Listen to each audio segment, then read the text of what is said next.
NCERT अर्थात राष्ट्रीय शैक्षिक अनुसंधान और प्रशिक्षण परिषद की कक्षा 8वीं की नई सोशल साइंस की किताब exploring society India and beyond part 1 ने इतिहास को लेकर बड़ा विवाद खड़ा कर दिया है। किताब में मुगल शासकों को जिस तरह प्रस्तुत किया गया है उसने शिक्षाविदों से लेकर सियासी हलकों तक बहस छेड़ दी है।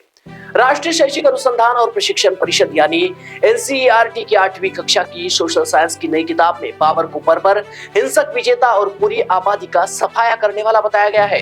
वही अकबर के शासन को क्रूरता और सहिष्णुता का मिला जुला रूप बताया है। इसके अलावा औरंगजेब को मंदिर और गुरुद्वारा तोड़ने वाला बताया गया है।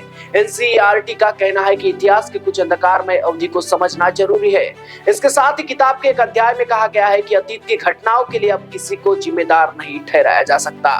8वीं क्लास की सोशल साइंस की किताब का part 1 exploring society Indian and beyond इस हफ्ते जारी हुई थी। एनसीईआरटी की नई किताब में यह पहली किताब है जो विद्यार्थियों को दिल्ली सल्तनत और मुगलों से परिचित कराती है। एनसीईआरटी की नई किताब में 13वीं से 17वीं सदी तक के भारतीय इतिहास को कवर किया गया है। इस किताब में सल्तनत काल को लूटपाट और मंदिरों को तोड़ने के रूप में दिखाया गया है। इसके पहले की किताब में सल्तनत काल को इस रूप में पेश नहीं किया गया है। अंग्रेजी अखबार के अनुसार एनसीईआरटी की नई किताब में लिखा गया है कि चित्तौड़ के किले पर कब्जे के दौरान अकबर की उम्र 25 साल की थी और उन्होंने 30,000 नागरिकों के जनसंहार के साथ बच्चों और महिलाओं को गुलाम बनाने का फरमान जारी किया था।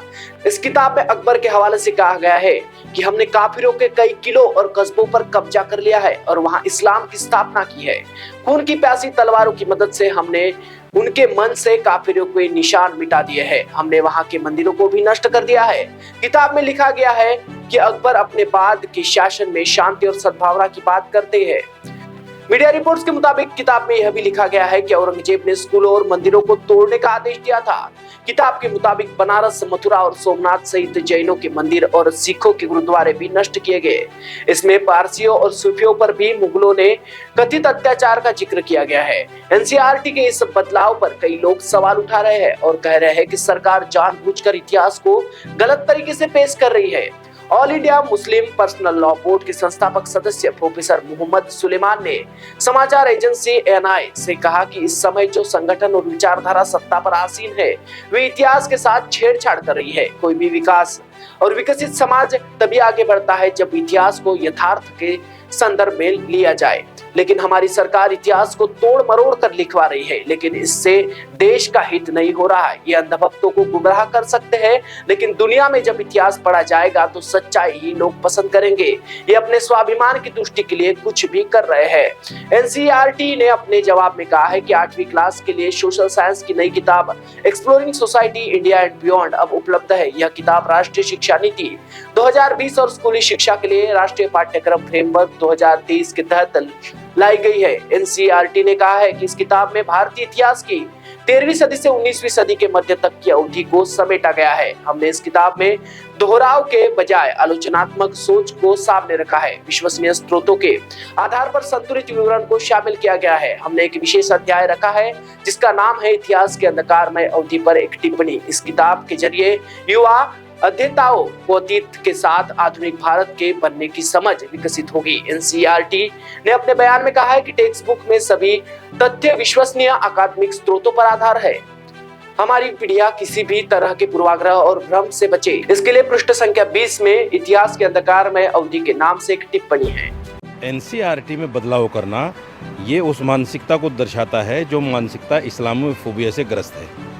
जानबूझकर मुसलमानों को टारगेट करना, चूँकि उस वक्त में जो हिंदू राजा थे वो भी अगर अपने दुश्मन को हराते थे तो उनके मंदिर भी तोड़ते थे, उनका ख़जाना भी लूटते थे।